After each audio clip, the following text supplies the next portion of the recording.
Okay, so I got the project logged in for our 2 Ahira samples right here, and we stickered them with our sticker ID labels. And then also we logged it in based off what the client wants on the COC with the client ID, and then also the volume for the Ahira, and then also the grid box location that we write here that we will put them in the grid box. First, we will go ahead and wipe off our scalpel blade, and I already had opened these 2 cassettes, so the first cassette will just open right up, and we're going to take that top filter on the top and put that on our chop slide, and we are going to chop 1/4 of this filter and put it onto this slide. Now we have our acetone vaporizer, and it is heated up, so it is marked green. So I'm going to go ahead and vaporize these. So now our samples are submerged in acetone. Now I have both samples on the slide, and I also included a blank to have in case the samples need to have a clearance blank. So now this is our plasma asher.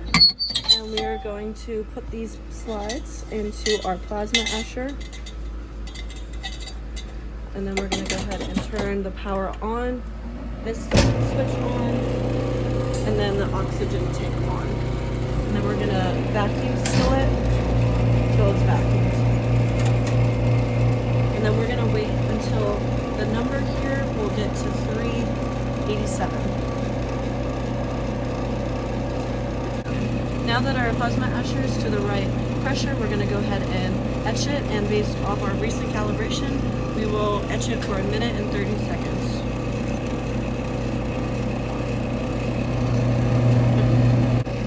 Now the RF is done, and we'll turn that off, turn the vacuum off, and then we'll let it vent for about 1.5 minutes. I'm going to turn the vent and power off, the switch off, and then the oxygen tank will need to be turned off.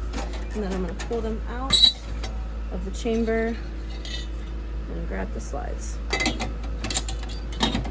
Alright, now we got our carbon coater all cleaned up, and the carbon rods are inserted and sharpened. So I'm going to put the slides into the chamber, and then we're going to close this, put a little bit of pressure, and then start the pulse rod evaporation.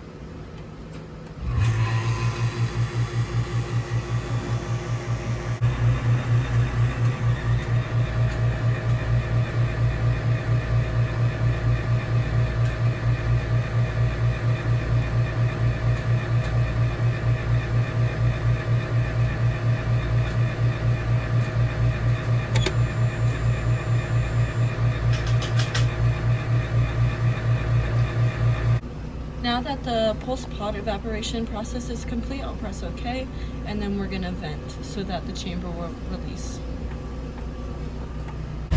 Now, while the carbon cutter is running, I'm going to go ahead and set up our grids for our 2 samples. So with the filter, I'm going to put that on, and then now I'm going to use the Air 200 mesh grids, and our calibration is 0.0100. So we have to use 3 grids per sample. So I'm going to slide from here, shiny side up.